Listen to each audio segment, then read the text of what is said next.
Bueno, la presentación de por sí no es tan wow, es un poco más sencilla. Bueno, básicamente el trabajo lo hice sola y me costó un montón porque no estoy muy familiarizada con todos los conceptos de cartografía, así que básicamente me basé en lo que habíamos visto en la clase y algunos conceptos. Bueno, la carta topográfica que yo estudié es la de la estancia de Yalhuaraz. La estancia de Yalhuaraz se encuentra a 35 kilómetros al norte de Uspallata, está entre el límite de Mendoza y San Juan, en el camino que va hacia Barrial. Bueno, acá hay un par de datos de identificación básica del terreno, que era lo que nos pedía básicamente el trabajo, la cota de mayor altura y sus coordenadas geográficas, y la de menor altura, que eran, me gustaría mostrar más la carta, el problema es que no sé si la tengo, no está en estas imágenes. Pero bueno, acá están todos los datos que nos pedía, básicamente cuál era la distancia medida entre la cota de mayor altura y cuántos kilómetros eran más o menos y el azimut aproximado, etcétera.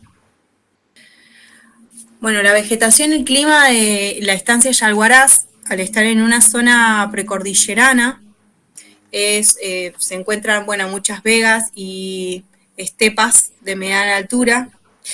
Eh, Se encuentra las curvas de nivel más o menos se mostraban entre 2.200 metros y más hacia el suroeste de la carta topográfica aumentaba, adentrándonos como a la cordillera frontal, aumentaba como unos 3.600 metros más. Bueno, la cota más alta de la carta topográfica era un punto acotado, no era un cordón ni nada por el estilo. Eso me costó mucho intentar encontrarlo con el Argent Map. La verdad que me costó. Incluso utilizar el Argent Map me costó demasiado. Después me di cuenta como que la página no te dejaba todo el tiempo ver las cartas topográficas, solo cargaban en ciertos horarios. Así que bueno, la vegetación y el clima de esta zona es un clima árido de montaña, de bajas precipitaciones, con fuertes vientos y, bueno, oscilaciones térmicas, quiere decir que tiene una amplitud térmica demasiado pronunciada. Estepas altoandinas, zonas rocosas y ciénagas. Acá está la carta que yo estudié, pero se puede ver la ciénaga de Yalhuaraz, está la estancia de Yalhuaraz y, como habíamos dicho, para la zona del suroeste están todas las curvas de nivel más elevadas, ¿no? Como que se empieza a ver un poco una más al lado de la otra. La equidistancia quiere decir que es una pendiente muy pronunciada para esa zona. Hay muchas zonas rocosas, ciénagas pequeñas, embalses de agua, cursos de agua. Lo más importante creo que de la estancia sería básicamente su importancia, bueno, obviamente el relieve, pero su importancia cultural, porque por acá eh, pasó, por así decirlo, es parte del camino del Inca, del sistema vial andino, parte del Chapacñán, que se declaró Patrimonio Mundial por la UNESCO en el 2014, precisamente para que, bueno, las comunidades, los pueblos originarios, incluso los pueblos actuales y todos, trabajaran en comunidad para que todas estas, eh, parte de estos restos se conservaran, parte del camino también, el camino vial andino. Una pregunta, si yo salgo de solo se ve la presentación, ¿no? Sí, listo. Bueno, tienen sitios arqueológicos muy importantes como Confluencia, Pirámide de la Concagua y Cerro Penitentes. El camino del Inca fue es un camino en realidad que atraviesa alrededor de 23.000 kilómetros a lo largo y a lo ancho de la región andina. Fue consolidado por el imperio incaico en el siglo XV, pero obviamente su construcción comenzó mucho antes por pueblos originarios y tiene más de 2.000 años de historia. Uno de los objetivos de la declaración de este patrimonio fue, como dije antes, bueno, que estén presentes activamente en la gestión eh, los, los pueblos locales y los pueblos originarios. El Chapacnián es esto que ya mencioné, que es el camino del Inca, que va de Ciénaga de Yalhuarás a Puente del Inca. Recorre Ciénaga de Yalhuarás, San Alberto, Tambillos, Ranchillos y Puente del Inca. Fue como un camino del Imperio Incaico, que también en esta zona también habitaron los huarpes también, pero bueno, yo creo que lo que más tuvo impacto fue el Imperio Inca. Se han encontrado muchas ruinas también de origen incaico cerca de estas zonas, en este camino que va Barrial Calincata hasta San Juan. Bueno, en esta diapositiva yo había puesto justo de fondo la carta topográfica y lo que le había mandado al profe, que son los caminos que yo hubiera hecho si hubiera pernoctado. Bueno, esta es la Ciénaga de Yalhuarás. El puntito verde ahí es la cota más pequeña, que es de 2.200 metros. El punto rojo, la de 2.341 metros sobre el nivel del mar. Y bueno, y este es el caminito que yo había marcado muy pequeñamente en amarillo, que yo hubiera hecho hacia la cumbre, ¿no? Hacia la cumbre más alta, que yo nombré Cerro Yalhuarás Grande, porque ya hay un Cerro Yalhuarás que es este, que es mucho más pequeño, la cota es más pequeña, pero bueno, por toponimia y según por lo que leí, se nombra por tamaño, por animales o por flora autóctona, incluso por fauna autóctona, y bueno, después hay muchos requerimientos para nombrar según por personas, pero yo lo nombré grande porque había uno ya más pequeño, de una cota más baja, y lo nombré Cerro Yalhuarás Grande. Este es el camino que yo haría, que según lo que había puesto en el trabajo práctico fue que básicamente seguí todas las zonas que en la misma carta topográfica me indica que son como camino transitable, ¿no? Como que se puede caminar, que obviamente bordea el arroyo de la quebrada de los Arroyitos, y justo a mitad de camino puse una carpita que indicaría el pernocte. Después sigue todo por acá, se desvía, e intenté seguir todas las curvas de nivel como que las pendientes no fueran tan intensas, y después rodear la cumbre hasta poder llegar. Obviamente yo había aclarado en el trabajo práctico que no conozco la zona, me imagino que es una zona parecida a Uspallata, con vegas y de ambiente árido y seco, pero bueno, debe ser zona de roca suelta, así que no lo conozco. No sé si haría un camino así yo sola. Bueno, acá también hablamos un poco de topónimos, desde dónde proviene el término Yalhuarás, que tiene origen mapuche, que significa barranca de arena, pueblos de originarios huarpes e incas, porque estuvieron ahí. Bueno, en síntesis general, los relieves, con respecto al relieve, son valles encajonados, tiene cerros y pendientes pronunciadas, agua, ciénaga como nodo hídrico de deshielo, ya que no hay agua todo el año, probablemente los deshielos se llenan de agua las ciénagas. También tenía, bueno, como hemos visto en la carta topográfica, tenía muchos embalses, que tampoco creo que estén, no es agua de todo el año, sino es agua estacional. La vegetación, bueno, como ya hablamos, vegas, estepas altoandinas, y la presencia humana sería la arqueología inca en su camino sobre los Andes. Hay oportunidades de turismo, ya que se ve, de hecho, mucha información que la encontré en Facebook, que es muy interesante, porque hablaba de cómo, bueno, resaltaba todos estos restos arqueológicos y cómo lo podemos ver y cómo se puede explotar a nivel turístico una vez que pasamos la ruta, cruzando, ¿no? La ruta 149. Así que bueno, tiene mucho valor natural y cultural hacer trekking por acá, ¿no? Lo que yo creo que una de las cosas que no están a favor de hacer trekking en esta zona sería básicamente que es poco conocida, de hecho muchas cumbres no tienen nombre, y bueno, son también cotas muy aisladas. Yendo más para el suroeste, yo investigué más por el ArgenMap, y creo que está el Portezuelo del Tigre, la Cordillera del Tigre, hay otras zonas tal vez más conocidas, pero solo con la carta la verdad que me costó bastante. Utilicé mucho el ArgenMap para ver lo que había alrededor más que nada, porque yo no conocía la zona. Así que no sé si está bien o mal, pero esto es lo que puedo llegar a decir del trabajo porque nada, me costó y busqué lo que pude y me pareció muy interesante encontrar más que nada lo del Chapac Ñan, porque definitivamente no sabía que existía. Así que nada, me parece que los incas cruzando la cordillera me parece maravilloso. Bueno, genial, Lolo. Muy bueno el trabajo, muy buena investigación.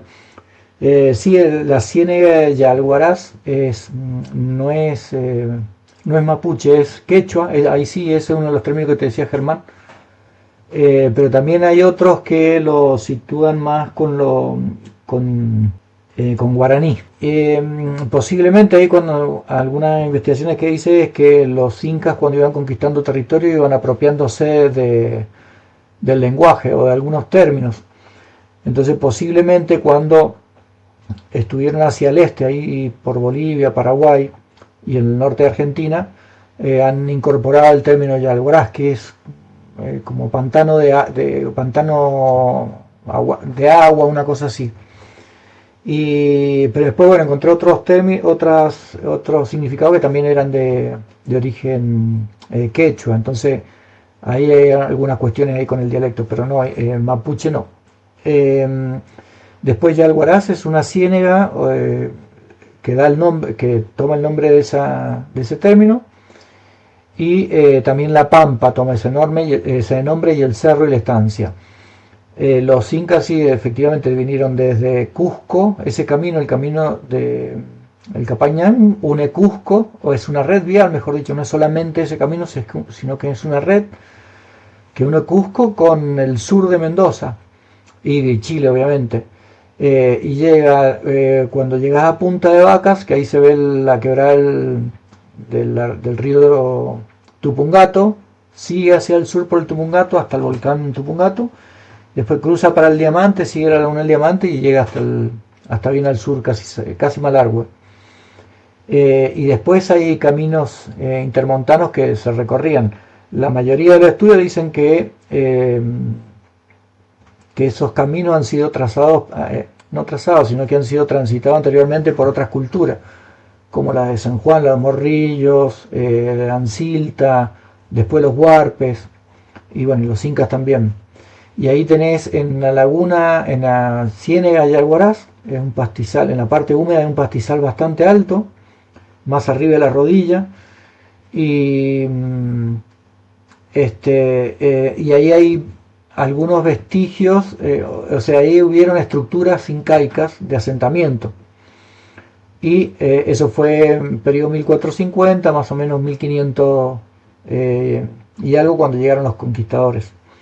Y anteriormente a eso sí, también hay dataciones de carbono 14 y también hay otras culturas del año 4000, 3000 y pico. Y en los arroyos, ahí en los arroyos que descienden de ahí, todo lo que es la cordillera frontal, eso es parte de cordillera frontal, al oeste y al este la cordillera precordillera. En los arroyos ahí hay aleros, que también hay dataciones de aleros, es donde dormían anteriormente los pueblos originarios, o más que nada los cazadores recolectores, que hacían esa transhumancia, que iban del llano a las zonas altas, entre verano e invierno. Y ahí también hay dataciones de 3700, 4000, 4500 años antes del presente. Y también en los ciclos de humedad son no son estables a lo largo de los periodos, digamos, geológicos y históricos tampoco, sino que van fluctuando y hay un ciclo de muy húmedo cada 900 años aproximadamente.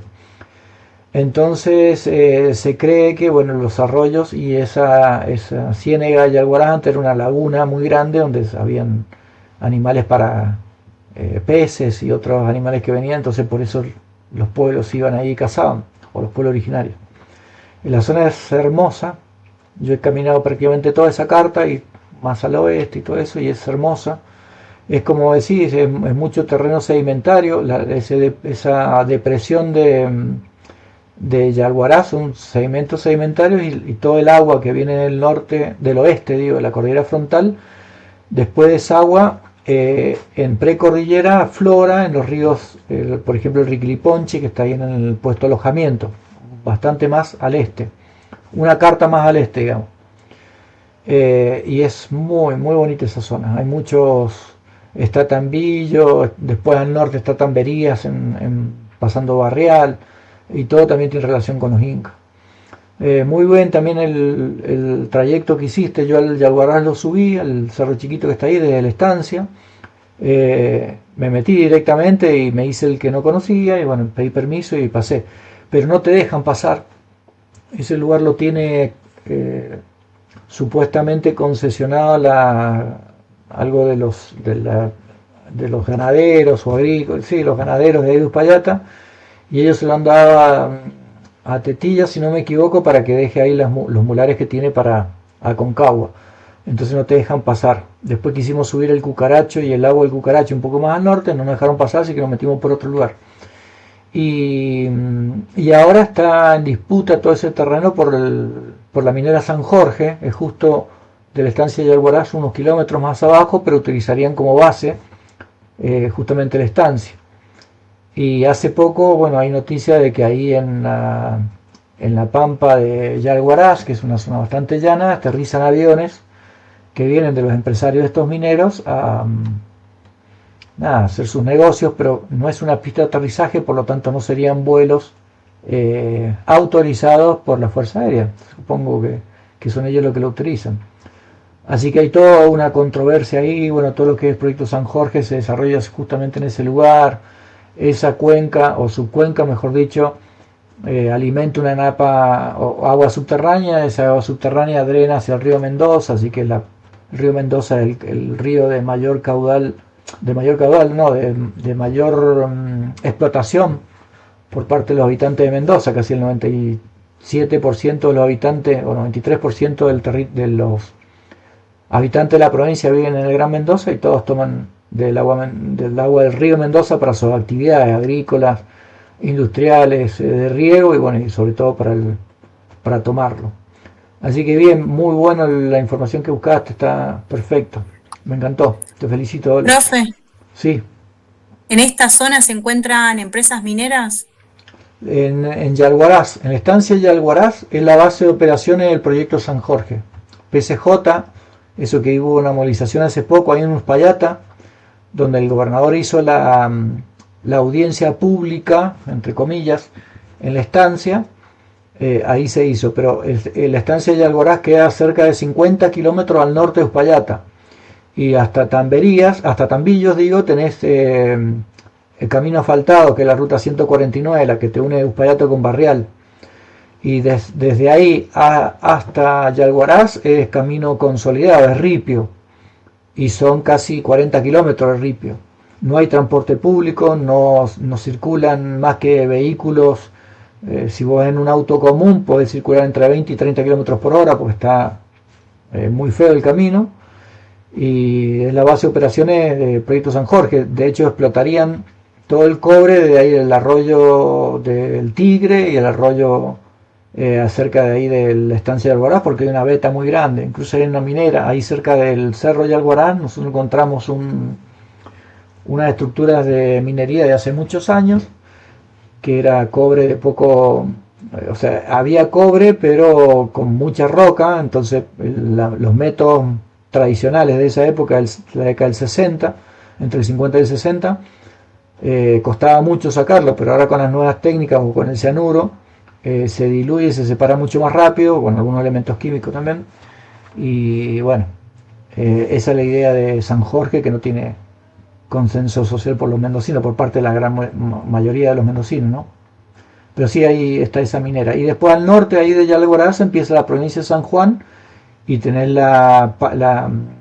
el Parque Nacional de Leoncito, donde tenés el observatorio, esas rocas que vos ves ahí, ese roquerío es parte de la sierra de Ancilta, que es precordillera, no el cordón de Ancilta, sino la sierra de Ancilta. Así que sí, muy, muy lindo tu exposición. Te felicito, Dolo.